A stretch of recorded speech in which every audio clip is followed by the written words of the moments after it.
Mesdames, Messieurs, bonjour au micro de Radio Shalom, Charles Lugassi, à notre Vox Populi. Aujourd'hui, le grand rabbin de France, Gilles Bernheim, annonce sa démission. Il semble que la révélation de plusieurs plagiats et un mensonge sur un diplôme d'agrégation ait conduit le grand rabbin de France, Gilles Bernheim, à la démission. Il l'a annoncé devant le consistoire.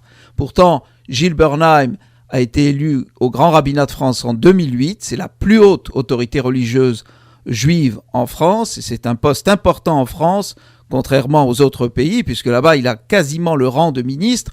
Eh bien, ce poste-là avait jusqu'à présent, il avait refusé de démissionner parce qu'il estimait que sur une initiative personnelle, cela relèverait d'une désertion, c'est ce qu'il disait. Mais après avoir nié tous les faits, Gilles Bernheim, 60 ans, a reconnu plusieurs plagiats qu'il a qualifiés d'emprunts. Alors, le grand rabbin a aussi avoué n'avoir pas obtenu l'agrégation de philosophie, contrairement à ce qui est indiqué sur plusieurs notices biographiques, notamment dans celle du Who's Who, qui explique qu'il a laissé dire ce mensonge à la suite d'un événement tragique dans sa vie. Alors, pour nous commenter cette démission, qui est une démission importante, qui affecte le rabbinat à travers le monde, parce que c'est un poste important que d'être grand rabbin à Paris et en France, donc nous avons demandé au grand rabbin du Québec, Rabbi David Sabah, de nous faire part de ses réactions. Rabbi David, bonjour. Bonjour Charles. Que dire de cette démission ?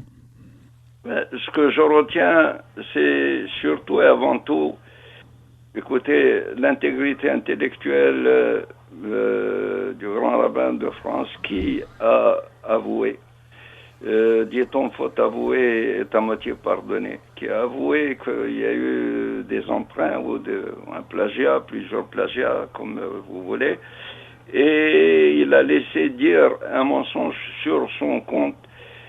Eh bien, s'il a assumé cela, ça veut dire qu'il a il a démontré une intégrité intellectuelle et il a tiré les conséquences, il a assumé toute cette situation, il a tiré la conclusion qu'il fallait tirer. Je pense que c'est regrettable, tout cela est regrettable. À un moment où vous savez, le judaïsme français traverse beaucoup de crises, alors on n'avait pas besoin de tout cela.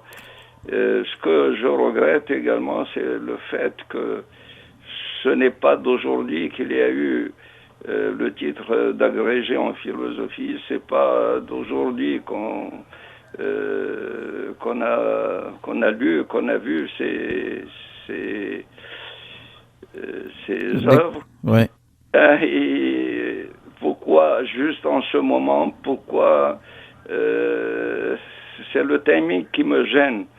Est-ce qu'on cherchait à vouloir le nuire à lui-même, à sa personne et à son titre? Eh bien, celui qui a voulu cela, il est arrivé à ses fins.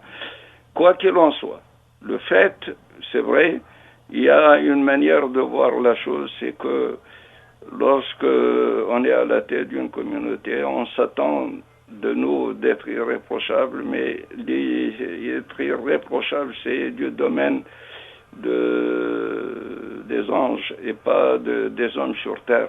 Même un grand rabbin, un ish asher, il n'y a pas de juste qui ne fasse que le bien et qui n'a pas péché. Bon, maintenant, le fait qu'il ait assumé, qu'il a tiré les conséquences qu'il faut, ça veut dire que... C'est tout à son honneur. À son honneur, et je lui tire mon chapeau, c'est-à-dire je salue cette intégrité. Maintenant, le judaïsme français devrait, en ce moment, bien entendu, le consistoire et tout le monde devrait étudier toute candidature à la loupe, afin qu'il n'y ait pas de tels